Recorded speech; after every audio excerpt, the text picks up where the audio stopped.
Boa noite, pessoal. Bom, vamos então dar início a este debate. Antes, eu gostaria de avisá-los que este será gravado, né, e depois disponibilizado. E antes também iremos apresentar a vinheta Ecofalante Universidades. Karen, por favor, pode passar.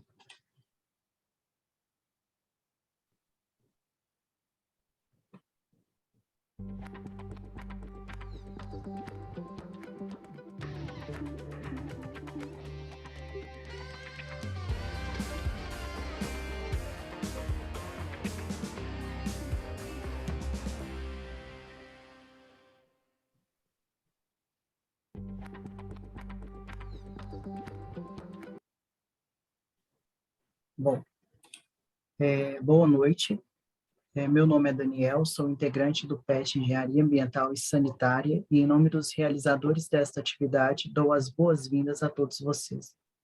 Este é o 12º debate realizado pela Ecofalante UF, uma mostra de filmes e documentários socioambientais promovidas pela Diretoria de Cultura e PETs da UF em parceria com a 10ª edição da Mostra Ecofalante. Antes de iniciarmos a atividade, é importante ressaltar que, em relação à emissão de certificados, os participantes que tiverem interesse em recebê-lo deverão preencher um formulário com a lista de presença e uma pesquisa de opinião, que será disponibilizado ao final da palestra. Os certificados serão emitidos pela Pró-Reitoria de Extensão e Cultura da UFO e ficarão disponíveis para download por meio do Sistema de Extensão da Universidade, o CIEX. Lembrando também que nossa próxima atividade ocorrerá amanhã, dia 14 de setembro, referente ao filme A História do Plástico. Então, acompanhe nossas redes sociais para mais informações. Lembrando que a cada debate é necessária uma inscrição e que os filmes devem ser assistidos previamente. Agora vamos dar início ao debate sobre o filme Arica. Para contar conosco, contamos com a participação de Mariana Rodrigues da Cunha Bichuete, que é tecnóloga em gestão ambiental, possui graduação em engenharia ambiental e é especialista em saneamento ambiental. Possui 14 anos de experiência na área de tratamento de resíduos perigosos e não perigosos. Ela faz parte da equipe técnica do grupo CETRIC, empresa especializada em valorização de resíduos com matriz em Chapecó, Santa Catarina, e com unidade de tratamento e aterro industrial em Uberlândia, Minas Gerais. Anteriormente, trabalhou na empresa Limpebras, líder em serviços de limpeza urbana no Triângulo Mineiro e referência em todo o país. Contaríamos também com a participação do jornalista Diniz Júnior, mas infelizmente ele precisou fazer uma viagem, né, a trabalho, né, e como ele está fora do país, ele está no Chile, por questão de internet, ele não pôde participar conosco neste debate. Então, contaremos apenas com a participação da Mariana esta noite, né? Bom, então vamos dar início, então, a essa conversa sobre este filme Arica. Antes de mais nada, eu gostaria de perguntar à Mariana qual a percepção dela em relação ao filme, né? Você pode nos dizer um pouco do que você achou sobre o filme, pontos mais marcantes, polêmicas? Fique à vontade, Mariana. Oi, boa noite. Primeiro, eu gostaria de agradecer o convite, fiquei muito honrada por vocês terem lembrado da gente, de mim, e é sempre bom participar desses eventos, eu fico muito feliz. Eu até comentei com você mais cedo, né, de como eu fiquei frustrada com o final dele, porque eu acho que hoje, no Brasil, se fosse aquela ação ocorrendo aqui, provavelmente as famílias de Arica teriam ganho. Mas não sei se fariam cumprir, né? Que aqui no Brasil a justiça às vezes é muito bonita, mas o cumprimento às vezes nem sempre ele é realizado. Mas a gente tem um marco legal que é a política de resíduos sólidos de 2010, e ela dá uma noção muito forte dessa corresponsabilidade, né, dos geradores de resíduos.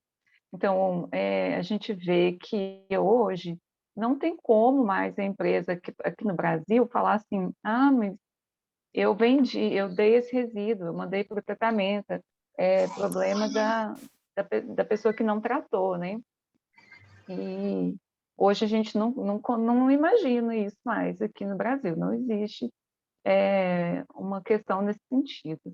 Mas o filme me tocou bastante, porque eu sinto que isso acontece no mundo todo, a gente vive, sabendo de histórias, né, nesse sentido, nos países ricos enviando seus resíduos para os países pobres e causando tantos transtornos e na hora de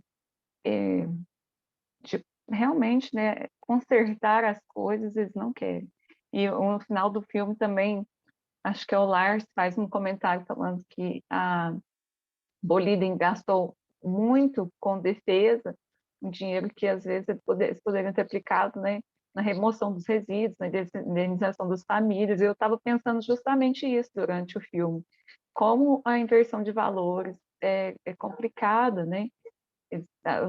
Uma hora ele comenta os valores pagos aos advogados, aos consultores, são números altíssimos, e estava na faixa de 10% do que ele estava pedindo, né, de indenização. Eles devem ter tido um custo muito maior do que isso. Então, eu só queria trazer, se vocês me permitirem, duas situações. Não sei se é o momento ainda de falar, ou se você prefere que eu tenha esses exemplos antes, depois. Pode me interromper, Daniel. Fique à vontade, Pode Mariana. falar? Então, eu queria trazer duas situações aqui. E a primeira quando eu estava vendo esse filme, me lembrou muito de um caso que me trouxe muito transtorno, pessoalmente, quanto profissionalmente, né? Refletiu na minha vida profissional. Não sei se vocês já ouviram falar que lá em Sarzedo, na região metropolitana de Belo Horizonte, tem uma empresa de incineração. Em 2016, se não me engano, eu estou até com a notícia aberta aqui, deixa eu ver se eu já. Se não me engano, foi em 2016 mesmo. Eles receberam um resíduo para ser incinerado de Cubatão. E esse resíduo, eles não sabiam direito o que era, só pediram para o tratamento em Cubatão, né, com essa origem de Cubatão, e começaram a incinerar. E deu muito transtorno na cidade, a fumaça era tóxica, teve problemas de saúde assim, imediatos, né? E na notícia que eu consegui, agora, né, na época eu já não tinha muito, mas eu fui tentar resgatar alguma notícia da época, e houve comentários que o resíduo veio do exterior. Vulgarmente falaram da China, né? Não sei se é da China ou não, mas foi dito na época que o resíduo chegou do exterior, né, por via marítima, e que foi parar em Cubatão e que lá eles não sabiam o que fazer, mandaram para essa empresa de Minas Gerais para fazer essa incineração. E daí, como deu um transtorno enorme, o órgão ambiental foi muito cobrado, né? Como que deixa entrar esse resíduo aqui em Minas e tal. Eles pegaram e elaboraram uma deliberação normativa falando que agora todo resíduo perigoso que for ser tratado em Minas Gerais precisa de uma anuência do Estado. E isso dá uma mão de obra para nós que somos destinadores aqui, que vocês não fazem ideia. Porque aí não pode nenhum tipo de. O resíduo de Cubatão tinha POPs, né? Poluentes orgânicos persistentes. E foi isso que deu o problema danado. E é cancerígeno, né? Tem um monte de problema grave mesmo.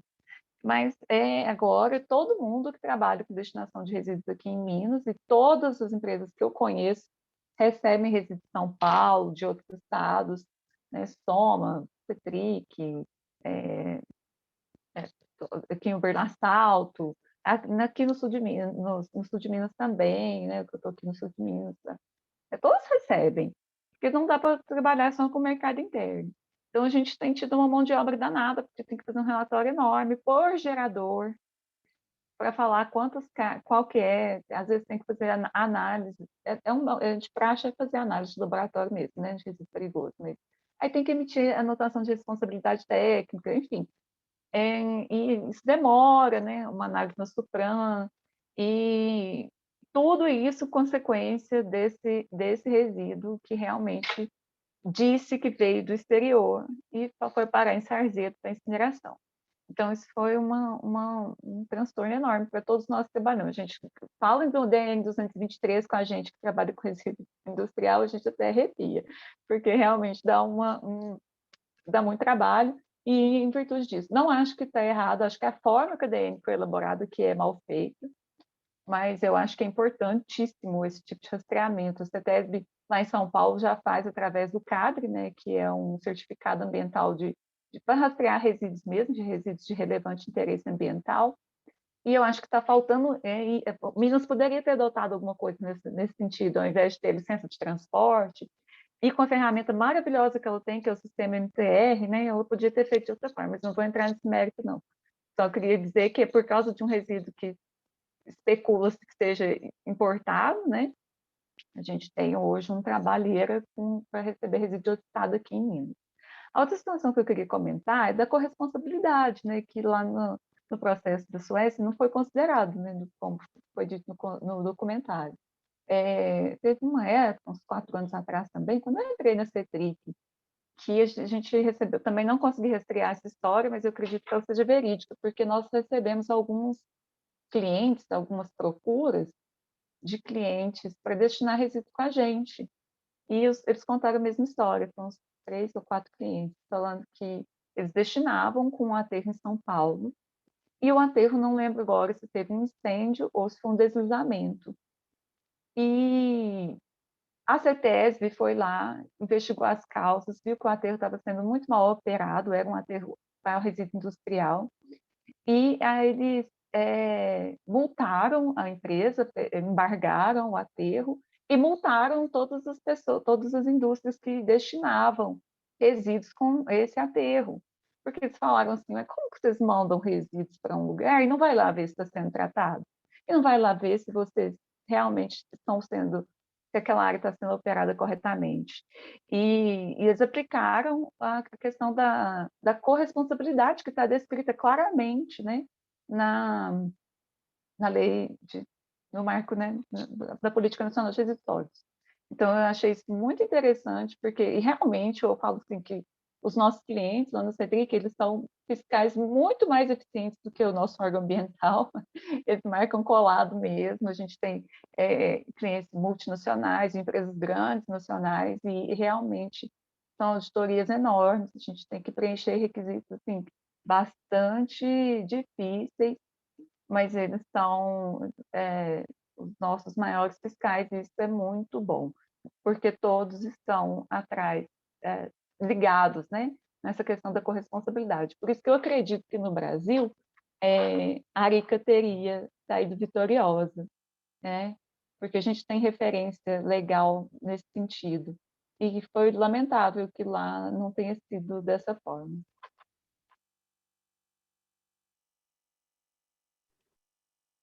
Sim, de fato, né? A Samara gostaria de fala, então eu passo a palavra para ela. Oi. Oi, Mariana, obrigada por ter aceitado participar desse debate. Assim, eu queria aproveitar um pouco da tua experiência para entender, assim, eu não entendo nada dessas coisas de resíduos, eu sei que resíduos são tratados, eu sei a diferença entre lixão e aterro, mas não sei muito mais do que isso. Tá? Como que, por exemplo, em termos de tratamento, quando sei lá, vocês têm um cliente, por exemplo, pensando no caso da empresa de vocês, né, que tratua, e aí eles mandam um resíduo para vocês de mineração, por exemplo, e eles dizem, ó, tem arsênio, tem cádmio, por exemplo, no caso ali daquela mineradora, né, ela tinha arsênio, cádmio, tinha uns 12, eu acho lá que eles falaram, os 12 desses metais pesados. Qual que é o tratamento? Dá para pôr simplesmente num aterro normal? Ou Não. tem um aterro que é especial? Ele pode ser, ou ele tem que ser incinerado? Como que os tratamentos, assim, pensando nesse tipo de resíduos?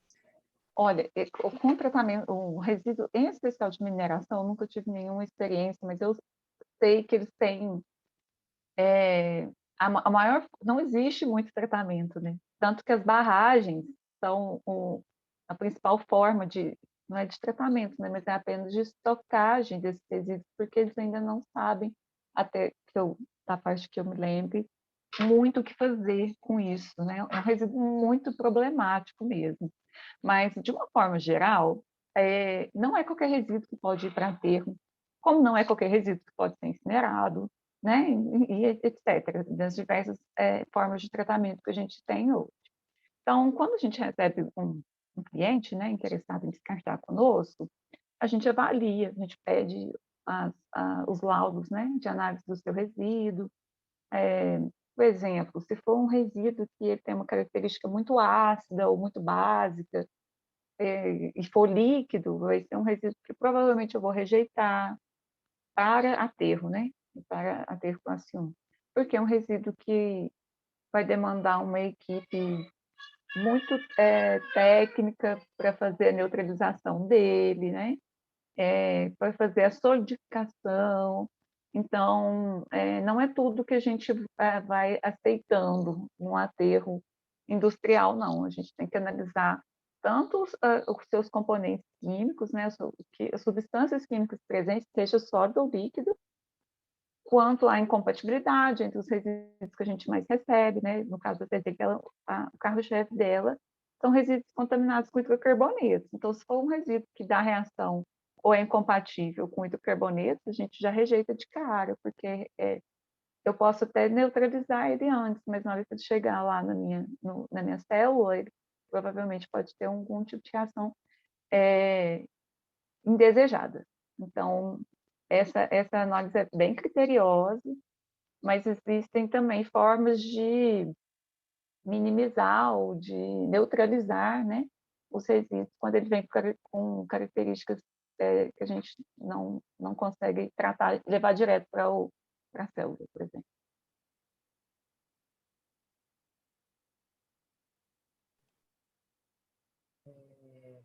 Pensando nessa questão, né, específica do que ocorreu, né, em Arica, né, onde esses rejeitos da mineradora foram exportados para lá, e a empresa provavelmente, eu não sei se aquela época já possuía tecnologia de fato para tratar esses resíduos, mas parece-me que ela agiu mesmo de forma já de má fé, né? Porque ela provavelmente não tinha capacidade nenhuma para tratar esses rejeitos, né? E eles só Olha, queriam mesmo um local para descartar, colocar aquilo sem preocupação nenhuma. exatamente. E eu acho que a empresa que pegou para tratar lá a Promel, provavelmente ela pegou sem saber o que era, e aí quando ela começou a incinerar, viu que não dava, porque um resíduo deve ser muito difícil, né? Deve sair uma fumaça danada, e, e aí largou, porque realmente não tem o que fazer com aquilo. Tanto que tem uma parte do filme que citam que a Bolívia estava fazendo uma área de estocagem no fundo do oceano, né? Porque eles ainda, até hoje, passaram mais de 30 anos, e eles ainda não têm tecnologia para tratar esses resíduos, então continuam estocando esse resíduo, né? E olha que eles são um país que está possui tecnologia de ponta em N situações, né? Ou estão próximos de países que desenvolvem tecnologia de ponta e eles ainda não conseguiram dar solução para isso. Então, eu acredito sim que foi, ai, nossa, graças a Deus, tem alguém que recebe isso aqui, vamos levar isso para lá e ficar livre do problema. Como diz, um a menos, né? Sei lá, se fosse uma barragem, como é aqui em Minas, tem tantas, né? Ah, uma barragem a menos, uma pilha a menos de rejeito. Eu acredito nisso, sim, de verdade. Mas aqui no Brasil, então, se recebesse um rejeito contendo esses metais pesados, poderia mandar para um aterro industrial. Dependendo das características dele, sim. Assim, a gente não sabe exatamente o que tinha naquele, porque eles não falam no filme, né? Eles só falam, assim, uma ideia de alguns metais que estão lá, mas pelo que eles falaram, talvez a ideia seria... Porque, assim, eles tentaram incinerar, né? O que me parece uma ideia bastante absurda, porque esses metais volatilizam, né? Então vão para a atmosfera. Então tem que ter tratamento depois, eles não tinham. Então, o negócio seria aterrar, né? Usar aterro. O pouco que eu já visitei, assim, principalmente na época de faculdade, de mineradoras, é que elas têm os seus próprios aterros e têm as suas próprias barragens, os sistemas de tratamento, justamente porque é um tipo de resíduo que não vai ter tanto tratamento, é mais um depósito, um descarte, né? Porque, na verdade, se a gente for pensar bem, um aterro, ele é só um depósito, né? Um depósito temporário de muitos anos, mas não passa de um depósito, né? Porque o resíduo fica lá. E o que eu vejo é que eles fazem isso, é que eles têm seus próprios aterros, as suas próprias barragens, e ficam estocando nos seus próprios sites, né? Não terceirizam muito esse tratamento, porque não tem mesmo muito o que fazer. Eles têm tentado gerar um resíduo sólido, né? Trabalhar, secar, né? O resíduo da mineração, está muito na moda esse dry, sei lá o quê, que eles usam nessa metodologia para ter um resíduo sólido, né? Para não ter líquido, para ter que tratar o líquido ainda, né? Mas ainda assim, me parece que ainda fica o sólido sem o tratamento, né? Só tipo tira a umidade, né? Então é um resíduo bem complicado mesmo de trabalhar. E essa metodologia que tu falaste que eles citam lá, né, de enterrar no fundo do mar, tu sabe se no Brasil a gente tem isso? Isso é usado? Isso é usual para algum tipo de material? Eu achava que isso fazia para material radioativo, mas não sei, eu ouvi Então, em algum lugar, mas não sei de fontes confiáveis. eu acho que eles estão sem lugar mesmo, porque no Brasil a gente tem muito espaço, né? Desde que eu estudo, da parte de aterro, sempre se fala assim, o aterro no Brasil é bom e funciona porque a gente tem muita área, né? Tem local para colocar lixo. E nos outros lugares realmente não tem. Eu acho que é por falta de, eu penso, né? Seja por falta de espaço mesmo, de onde colocar. Não só questão de segurança, até porque eu não consigo ver de forma positiva um tanque abaixo do nível do mar como sendo seguro, né? Eu acho que um rompimento é tão catastrófico quanto em terra. Às vezes até mais, porque como é um resíduo sólido, né, o deles, em terra é muito mais fácil ser conter do que em água, né? Mas isso é uma opinião minha mesmo, assim, eu achei bem insano estocar embaixo do mar. No Brasil, no caso, você teve experiência, né, com resíduos perigosos. No Brasil, quais são os critérios e medidas, né, as diretrizes para se fazer o tratamento desses resíduos perigosos, pensando-se no meio ambiente e as pessoas que estão ao redor, na vizinhança? Porque lá em Arica, os rejeitos, né, eles foram depositados em um local, né, onde a empresa que recebia esse rejeito ficava perto de uma comunidade, né, pessoas habitavam ali ao redor, né, e, enfim, elas tiveram contato com esse lixo justamente por estarem próximas. Então, no Brasil, esses locais que fazem o tratamento desses resíduos, né, como que deve ser a vizinhança, quais as diretrizes que regem esse processo em relação disso, né, da vizinhança? Hoje a gente tem muitos critérios para atender, né, na questão do licenciamento ambiental.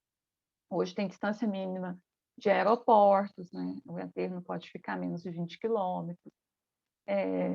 Se está, tem que ter alguns planos de ação para evitar a atração de pássaros, né, principalmente urubus, que voam muito alto, podem atrapalhar o tráfego aéreo. Não pode estar a menos de, se não me engano, 400 metros de centros populacionais e 200 metros de cursos d'água. Não estou defasada a minha informação, mas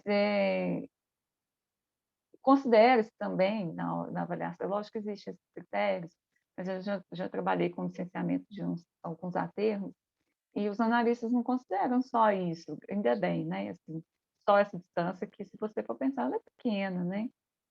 400 metros são 4 quarteirões de distância de um centro populacional. Então, hoje eles já analisam a direção dos ventos, por exemplo, né?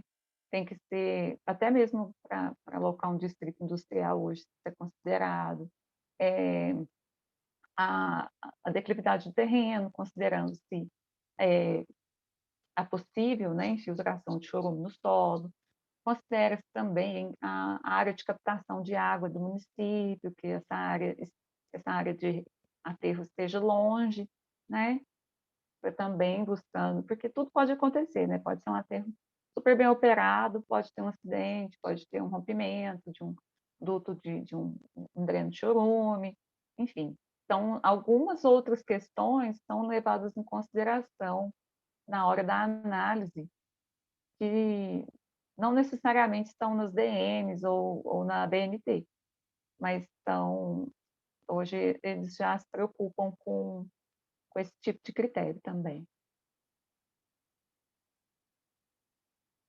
O mesmo para incineradores, tá? Em incineradores ainda mais a questão do vento. Em Uberlândia, a CETRIC quis implantar um incinerador, ela chegou a comprar, e ele está desativado, parado, porque ela queria instalar ele lá no distrito industrial, onde ela tem uma estação de transbordo, e os analistas da Supram foram veementemente contra, falando que está muito próximo do bairro, né? E por mais, e foi quando eu cheguei, eu falei a mesma coisa para a diretoria. A gente pode operar maravilhosamente 364 dias no ano. Se a gente acontecer um acidente em um dia no ano, aquele dia vai causar um transtorno para a gente, vai causar um risco de embarque da obra, né, do serviço. E então, aí a gente cogitou levar esse incinerador para a área rural, onde a gente tem um aterro industrial, né, indo para o Prata, mas a diretoria ainda não animou, tanto porque ela já vê como obsoleta a tecnologia de incineração. A CETRIC tem acho que é valor, que a gente pode dizer assim, está nos valores da empresa. Ela está começando a trabalhar, ela quer se tornar a maior empresa de valorização de resíduos do país. Então, hoje ela já trabalha com a política de aterro zero. Quando o cliente procura a gente, ela já oferece diversas soluções que não sejam aterro, né? E apesar de o incinerador ser muito procurado, ter sido muito procurado no passado, justamente por não ser aterro, porque quando veio a questão da política nacional de resíduos sólidos, da corresponsabilidade, houve uma procura enorme das empresas grandes mesmo, né? Das empresas multinacionais que estão preocupadas nesse sentido. Houve uma procura enorme pelos incineradores, porque queimou, acabou, né? É uma fração mínima de resíduo que fica. Então, aí realmente eles pensaram, estamos livres do problema, mas viram que os incineradores ainda são um problema grave, né? Por causa das emissões de gases poluentes. E aí começaram a se questionar, né, e tal, com a questão do incinerador, enfim. E hoje a gente tem trabalhado bastante com coprocessamento, que também não recebe todo tipo de resíduo, porém, ele tem uma condição muito melhor, tanto de tratar o resíduo, quanto de eliminar mesmo esse problema, né? Mas ela oferece diversas outras soluções, compostagem, né? Todo resíduo orgânico que a empresa recebe vai para compostagem, e ela está trabalhando agora na instalação de uma usina de fabricação de ração animal a partir de resíduos, né? Porque a gente tem alguns clientes da área de alimentos aquele resíduo que vence, sabe? Que tem que retornar para a indústria. Então, a gente quer oferecer uma solução nesse sentido. Então, você tem que ver que o incinerador não era uma boa, e não é rentável também. Por mais que assim, o quilo do resíduo incinerado chegue a 5, 6 reais, ainda assim o custo de operação é altíssimo, o risco, né? Então, hoje a gente já enxerga o incinerador como uma tecnologia ultrapassada, ou necessária apenas para aquilo que não tem jeito mesmo, né? Mas é isso. Com relação à fumaça, né, gerada nos incineradores, elas passam por um processo de tratamento, né? E esse processo exige muita tecnologia, ele torna dispendioso o uso de incineradores? Sim, ele tem que ter um lavador de gás, né? E o equipamento, por exemplo, que a CETRIC tem lá, que está parado, ele lê em tempo real o que está sendo emitido, né? Nas chaminés. E tem também uma parada automática. O equipamento ele é munido de uma parada automática. Se sair o que está saindo na chaminé está fora dos padrões que a gente coloca lá, que pode sair, ele já faz uma parada instantânea também. Então, o investimento é muito alto nesses equipamentos. Né? Pensa você ter sensores que façam essa leitura de gases, vários tipos de gases, né? Em tempo real, que tenha essa condição de parar o equipamento, no caso da detecção de alguma coisa que está fora dos padrões. Então, o investimento é bem alto, sim, mas tem o lavador de gás, tem o tratamento antes dele ser emitido para a atmosfera.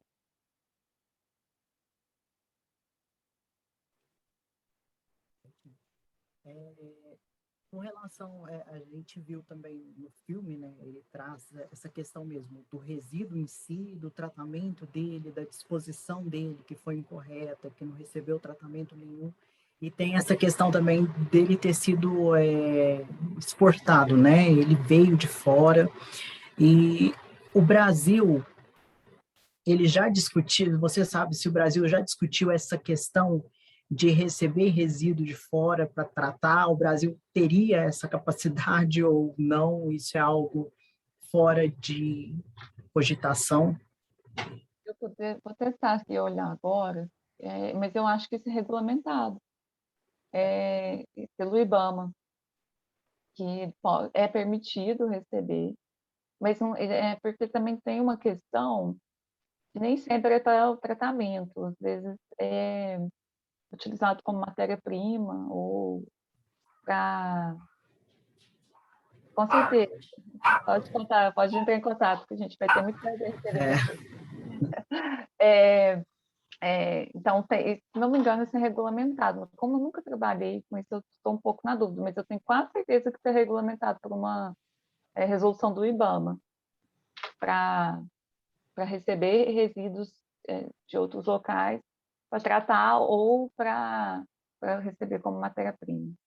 Que lá na Bolívia eles sempre falam que é resíduo, né? Eu achei muito interessante, é produto de valor negativo. Então, que, né? Às vezes até vendem resíduos, né? Não só pagam para destinar, mas também como existe um mercado de venda de resíduos também. A gente vê bastante na indústria alimentícia, nessas cervejarias, né, que tem o bagaço dos produtos usados, é muito usado, eles vendem para alimentação animal, né, para a indústria de ração. Então, tem outros milhares de exemplos, mas acho que tem essa questão do resíduo internacional também, engloba isso.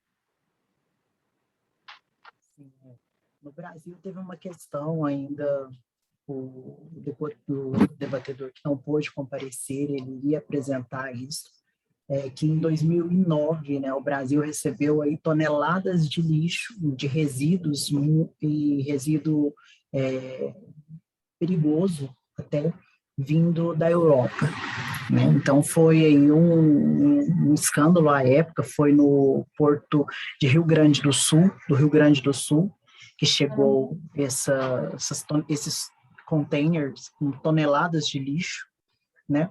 E, assim, você vê claramente que os países mais desenvolvidos, né, que enviam lixo, né, resíduo para outros países, muitas vezes eles não têm preocupação alguma, né?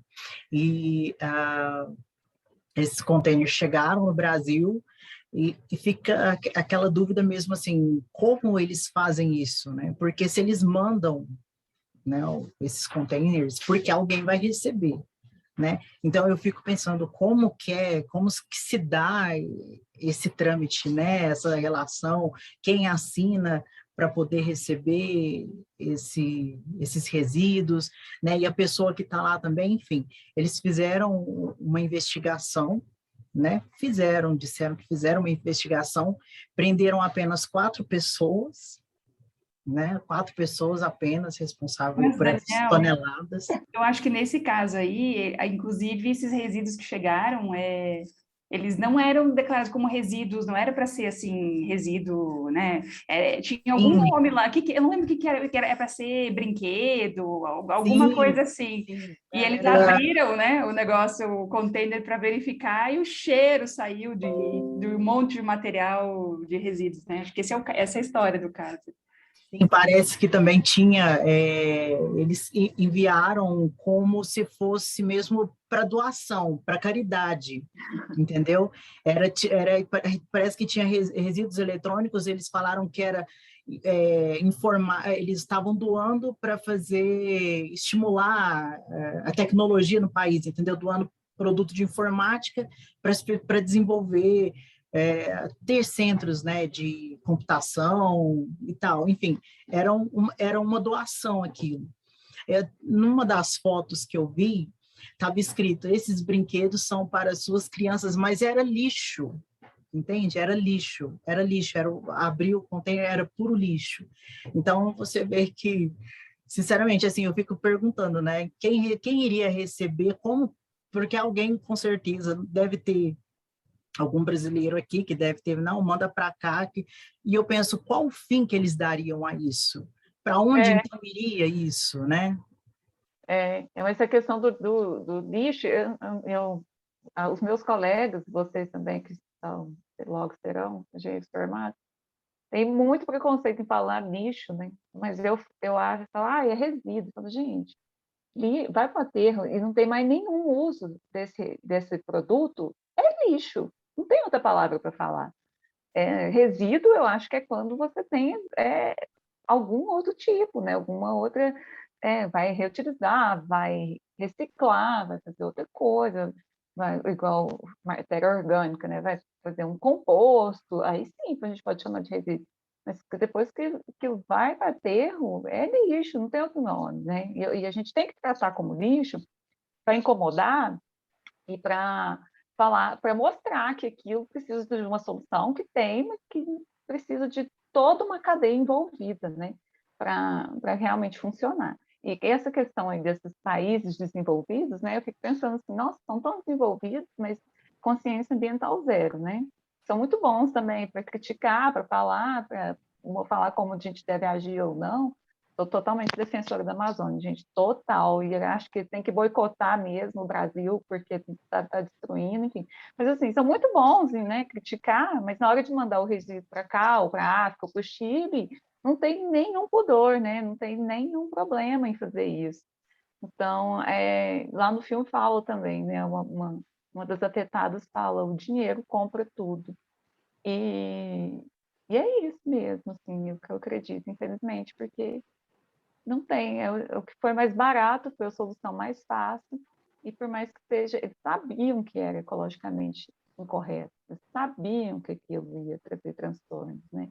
Óbvio que eles sabiam, mesmo que seja 30 anos atrás, é óbvio que eles sabiam que poderia trazer muitos prejuízos para aquela população, mas era a solução mais barata, mais fácil. Então, A gente vê pelo o cara que eles mandaram para averiguar o local e ver se condições, né? O cara não sabia de nada, não entendia nada do negócio. Botaram já uma pessoa ali que não era da área, né? E tu vê pela culpa que ele assumiu, assim, que ele sentiu, porque o cara, né, ele ter ido para lá é porque ele sentiu, né? Se sentiu culpado. Mas aí a mineradora vem, a empresa vem e diz, ó, ou tu assume a culpa todo sozinho, ou então tu ajuda a gente, o que ele vai fazer? Né? exatamente, ele muda totalmente quando ele vê que ele podia ser responsabilizado por aquilo, né? E é isso mesmo, gente. Infelizmente, como que eu posso dizer, né? A questão do dinheiro mesmo, que quando aperta, eles procuram uma solução mais barata. Não interessa se é ambientalmente correto ou não, infelizmente. A solução mais barata acaba sendo... Então, aí tem essas rotas de tráfico, né? De resíduos internacionais. Tem, E tem. Que é América do Sul, acho que é a Ásia, uma parte da Ásia e África, né? Que é os países que mais... Então, eles pegam um país que tem uma legislação ou nem tem legislação nenhuma, né? E mandam para lá, e o país, claro, o país precisa desesperadamente de dinheiro, então... Ou que tem uma coisa, né? fiscalização fraca, como é o caso do Brasil, né? Porque a legislação é até bonita, a nossa, mas a fiscalização é fraca. Então, e corrupta também, né? Porque muitas vezes a pessoa sabe que aquilo está errado, mas ela vai ganhar um por fora e vamos assinar, vamos canetar aqui, vamos receber, sim. Então, acho que é mais ou menos por aí. Aí também fica a questão, né, da empresa, a geradora daquele resíduo, né, do lixo, dela não se responsabilizar, né? Tipo, ela jogou o problema para o outro que não resolveu, então o problema não é meu, né? Aquilo é muito revoltante, né? Quando você vê aquilo assim, gente, mas vocês que levaram o problema para lá, vocês que levaram. Ninguém tinha esse problema lá, né? Foi para outro país e vocês não vão fazer nada, não vão nem falar, então tá, vamos pegar de volta. É muito revoltante mesmo, muito revoltante. Então, a gente pensa, então, já que aquele resíduo, né, não causa problema nenhum, não é problema, então por que eles não vão lá? Então, já que não é problema, vamos recolher, levar de volta para a Suíça, né? Eles não fizeram isso e se recusam a fazer, porque eles sabem que aquilo tem um efeito deletério, tanto para a saúde das pessoas quanto para o meio ambiente. Sim. A corresponsabilidade ela é muito fácil de fazer, porque o resíduo é rastreável, sempre foi, né? Mas agora com a questão do MTR online, então é lindo, é maravilhoso. E a pessoa, quando a empresa, por exemplo, tem uma empresa e eu produzo uma quantidade grande de, não sei, raspa de couro. E eu tenho que descartar em aterro, não tem condição, eu não vou operar um aterro, mas eu tenho que descartar. Então, eu sou obrigada, eu vou descartar com a Cetric. Então, tá bom, Cetric, me dá esse orçamento, bacana, gostei, também, vou fazer a visita. Eu vou ter que fazer a visita, eu tenho que olhar, eu tenho que conferir se ela atende a legislação. Então, assim, é um procedimento de praxe dos nossos clientes. Mandar a licença, mandar o atendimento dos condicionantes da licença, eu tenho que... Isso eu já deixo pronto, porque os clientes vão pedir para saber se eu estou atendendo os condicionantes da minha licença. Visitar o local, ver se está sendo bem operado, ver se não está sendo lixo exposto, o vazamento. Então, tem que ser assim, alguém que entenda ou que pelo menos tenha estudado sobre o assunto, né? E você tem que saber, procurar saber de todas as formas, até fiscais, se aquele para onde você está mandando resíduo, aquela empresa está atendendo às determinações legais. Porque se ela não tiver, e o seu resíduo estiver lá, na hora de causar um dano ambiental, você pode ser processado, sim. A sua empresa pode ser processada. Porque você, vamos supor, então tá, você fez tudo isso, viu que não estava legal, e até tirou lá da sua empresa, dos seus resíduos. Não, vou trabalhar mais com a Cetric, não, porque está tudo errado, está um caos lá. Tá, mas você devia ter denunciado, porque o seu resíduo ainda está lá. Né? Se acontecer um acidente com a parte que tem seu resíduo enterrado, ele está lá, então você ainda é corresponsável.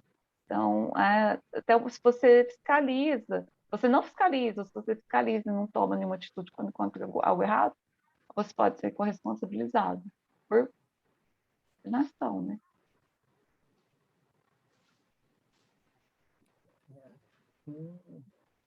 Voltando ao caso, por exemplo, do Brasil, né? E esse evento de 2009 ele não foi isolado, não foi o único, né? Já teve outros episódios de chegada de resíduo vindo de fora, né? Então, assim, no Brasil, com toda a legislação de rastreio, né? Você citou aí que você rastreia. Isso valeria também para um resíduo que viesse de fora? Porque eu percebi que parece que na reportagem falava que a polícia ela tinha eles conseguiram rastrear a origem, né, e mandar de volta, né, para a Inglaterra aquele resíduo, mas eles tinham, por exemplo, dificuldade de rastrear, por exemplo, data de chegada e tal. Hoje, assim, no Brasil, né, essa questão de rastreio de resíduo, de onde vem, para onde vai, é mais, assim, bem estabelecida? Hoje é bem melhor, bem melhor. Eu acho que a questão do processo, no caso de uma indústria internacional, né, que seria mais complicado juridicamente, mas na questão de rastreabilidade, hoje, é lógico que sempre é possível, né, fazer coisa errada, mas assim, a empresa, quando ela vai tirar uma licença, que ela tem que fazer o PGRS, né, e falar o que vai fazer com aqueles resíduos, ela já, ela, não, uma das condicionantes da licença dela vai ser apresentar o certificado de destinação dos resíduos dela, né? E aí, para fazer isso, hoje, no território nacional, com o CNIR, todo o que vale o certificado é o certificado emitido pelo Estado ou pela União, tanto no MTR estadual ou no MTR nacional. Ou eu posso até emitir algum certificado da CETRIC, né? Sem passar pelo sistema MTR. Mas, muito provavelmente, os órgãos licenciadores vão considerar apenas aqueles que estão no MTR. Então, se você fizer alguma coisa, algum descarte que não passou pelo MTR, é muito provável que ele vai ser desconsiderado e que você pode estar fazendo uma infração de condicionante, né? Descumprimento, pode ser enquadrado como descumprimento de condicionante, porque tem que passar.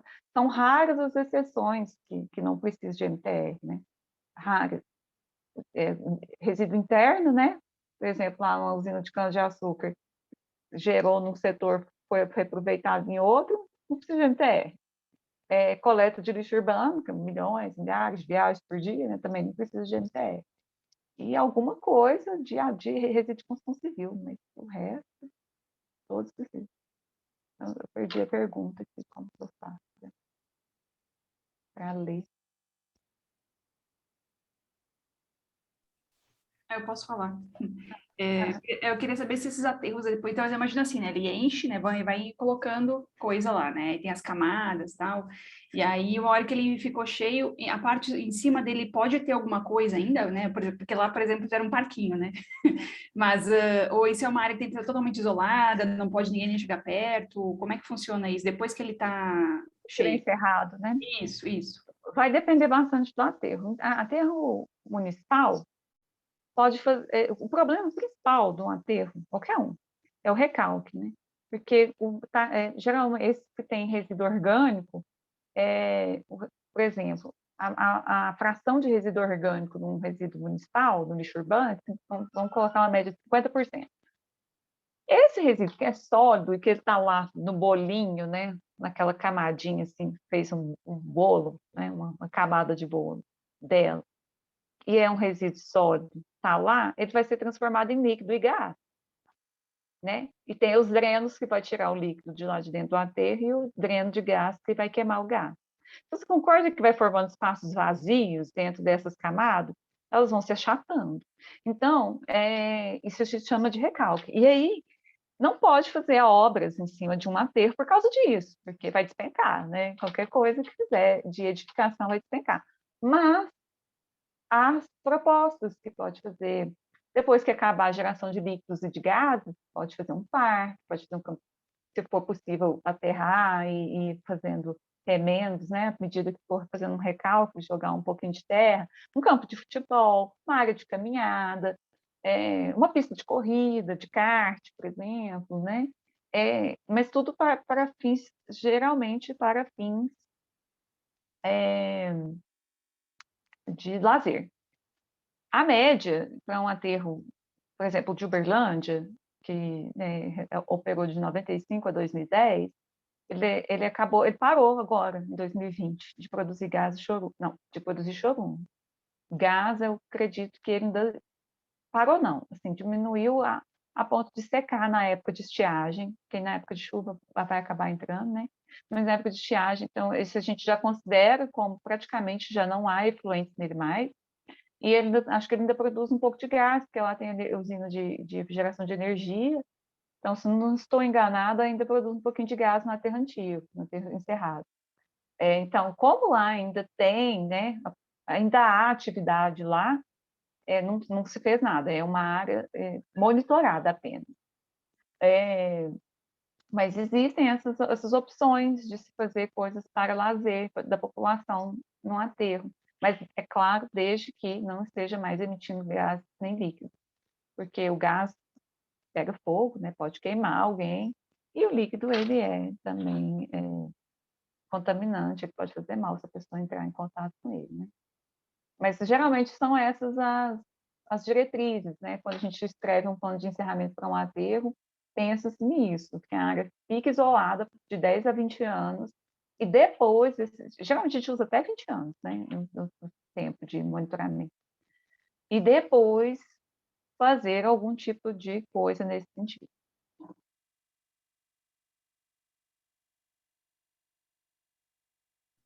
Acho que a Karen tinha feito uma pergunta lá em cima do oceano.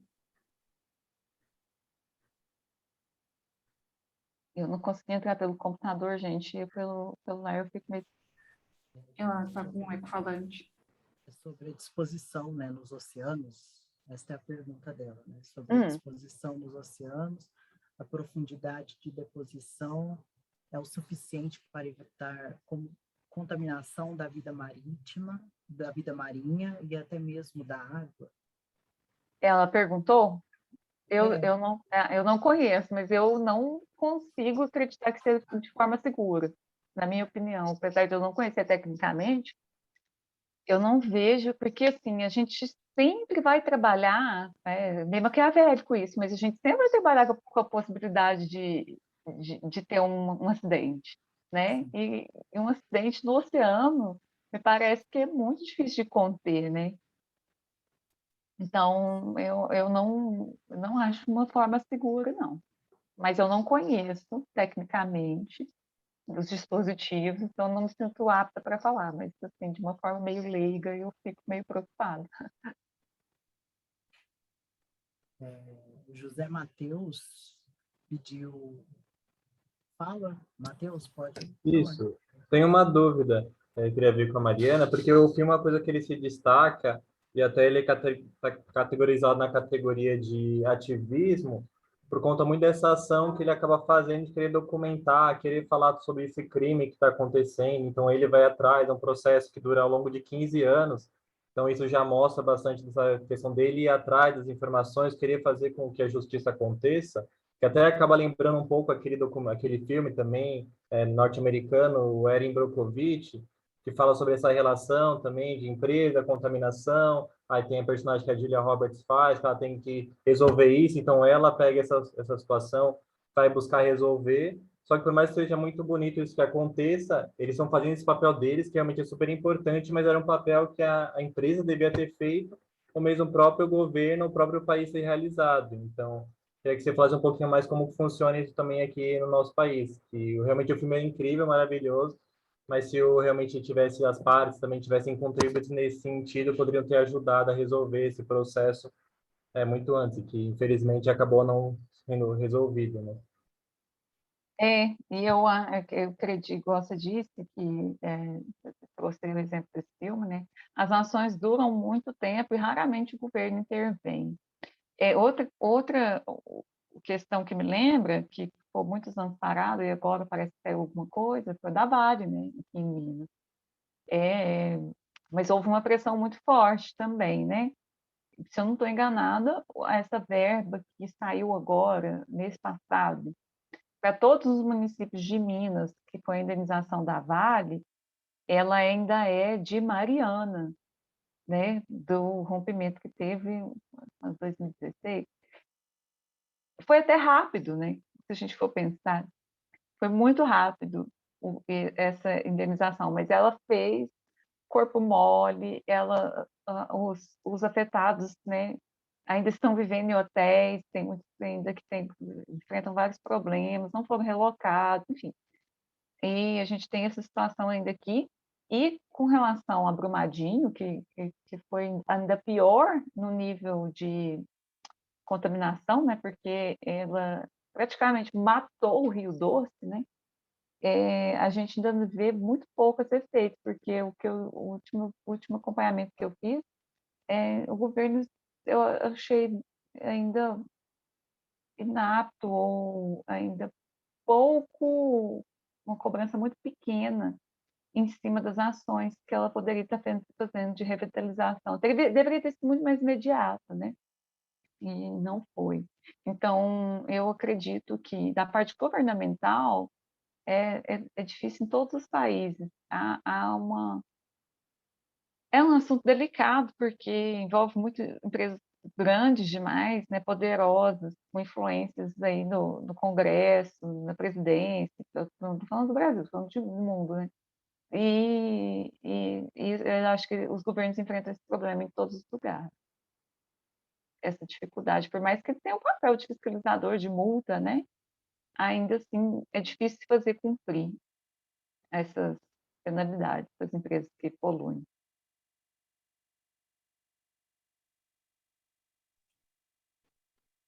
Mas no trabalho ainda fiquei surpresa. E assim, com relação, na sua experiência, você acha que hoje o Brasil, né, ele tem uma legislação que, de certa forma, protege, de que, assim, nos protege de certa forma, né, o ambiente, o meio ambiente, principalmente, de sofrer, digamos assim, consequências negativas de ações como, por exemplo, a Arica, esse descarte inapropriado. Hoje em dia as legislações elas conseguem, de fato, garantir proteção ao ambiente. Eu acho a nossa legislação moderna. Assim, lógico que sempre tem alguma coisa para melhorar, mas eu acho ela, de uma certa forma, boa. O que falta é a aplicação dela e a fiscalização, né? E fazer acontecer, que o que a gente sabe é que as multas que são aplicadas pelo IBAMA não são pagas, né? Não há uma cobrança efetiva, real. Os recursos são enormes, né? Assim, são infinitos, as empresas ficam lá apresentando recursos, e demora a análise também. A gente já sofreu multa, por exemplo, lá na CETRIC, de uma coisa absurda, não lembro, não tinha nada a ver. Agora não estou lembrada, mas eu sei que a gente sofreu essa multa, e realmente era uma coisa absurda, assim, nada a ver, um transporte de um caminhão, não lembro se ele estava sem placa, e eu não lembro o que era. Eu sei que isso já tem uns 4 anos, a gente apresentou recurso, até hoje a gente não teve resposta. Então, assim, o falta essa parte, né, de fazer andar. Porque já teve outras questões que realmente, principalmente no transporte, é tão difícil, a gente é complicado às vezes. É mais fácil a gente receber multa, mas quando quantos, né, já foram aplicados e foram pagos e estão em recurso? Essa eu me lembro mais um pouco porque ela foi nada a ver, sei lá, 600 mil reais, uma coisa assim, né? Nada a ver mesmo. E ela está lá ainda e o recurso para ser julgado. Então, nada, tem essa questão, né? A legislação é muito bonita, mas a aplicabilidade dela é, infelizmente, feia. É o oposto. Precisa agora executar, né? Falta executar, fiscalizar, né? Fazer cumprir mesmo a legislação. Mas, por outro lado, a parte de licenciamento, eu acho muito bacana, porque o empreendimento ele realmente não entra em operação se ele não estiver correto. Pode acontecer, ele desandar, né, ao longo da operação. Mas hoje eu sinto, por mais que ainda seja necessário uma atuação muito mais ostensiva por parte da Supran aqui em Minas, eu sinto uma melhora. Eu acho que hoje eles têm mais noção do que acontece nos empreendimentos do que há alguns anos atrás, quando eu comecei a trabalhar. Então, eu tenho que admitir que houve essa melhora na parte de licenciamento. E houve também uma modernização que, embora a deliberação, né, 217/2017 tenha sido muito criticada, ela teve algumas coisas, alguns benefícios mesmo, porque os processos de licenciamento ficavam parados lá muito tempo, às vezes era um empreendimento que nem era tão ambientalmente inseguro ou causador de ou poluidor, e ficavam lá parados sempre. Nossa vida hoje como é, sem gerar emprego, sem gerar renda, e aguardando a análise ambiental, isso é horrível para a economia do país, né? E outras coisas também que eram muito dificultadoras, eu acho que melhorou. Em outros pontos, eu acho que relaxou a parte de monitoramento ambiental mesmo, e pode dar brechas para alguns problemas. Mas, no geral, eu acho que a gente pensar de uma forma mais... desburocratizou, eu achei. E foi bacana. Bom, mais alguma pergunta? Deixa eu ver aqui. Não temos. Bom, gostaria de avisar o pessoal, né, que a lista de presença está no chat. E deixa eu só verificar aqui se tem mais alguma coisa. Não temos mais pergunta. Bom, gente, acredito então que a gente pode, né, se o pessoal já não tiver mais nenhuma pergunta, né, acho que a gente pode caminhar para o encerramento deste debate. Deixa eu só verificar aqui. Isso mesmo. Então, nós podemos caminhar para o encerramento desse debate. Eu gostaria, primeiramente, de agradecer muitíssimo a Mariana, né, por ter disponibilizado tempo, energia e vir aqui conversar com a gente. Gostaria de agradecer também a todos que participaram, todos que estiveram presentes neste debate, né? Então, deixo a palavra aí de finalização com a Mariana. Nossa, eu que agradeço demais, é sempre bom, vocês sempre despertam perguntas na gente que faz a gente correr atrás, falar, nossa, não tinha pensado nisso, ou estou desatualizado com isso, está na hora de atualizar, é bem bacana. Estamos à disposição, você tem que ter de portas abertas, o Daniel tem meu contato, se vocês quiserem fazer uma visita, a gente vai ter muito prazer em receber vocês. Sempre, eu trabalhava na Mitebras, eu recebi a primeira turma de engenharia ambiental, eu era praticamente recém-formada, eu recebi a primeira turma de engenharia ambiental da UFO lá, e então, claro que eu tenho um carinho enorme, gostaria de receber todas, né? Mas eu saí de lá, mas lá na CETRIC a gente já recebeu umas 2, e vai ser um prazer conhecer vocês pessoalmente. Com certeza, é sempre enriquecedor para a gente, né, que está formando, ver as coisas acontecendo, né, como é feito as coisas, isso é muito, muito válido. Muito bom mesmo, e para nós também sempre é muito rico. Então, tá bom, gente. Muito obrigada a todos, Mariana, enfim. Assinem a lista de presença para o recebimento do certificado. E é isso aí, gente. Muito obrigado. Boa noite a todos. Boa noite.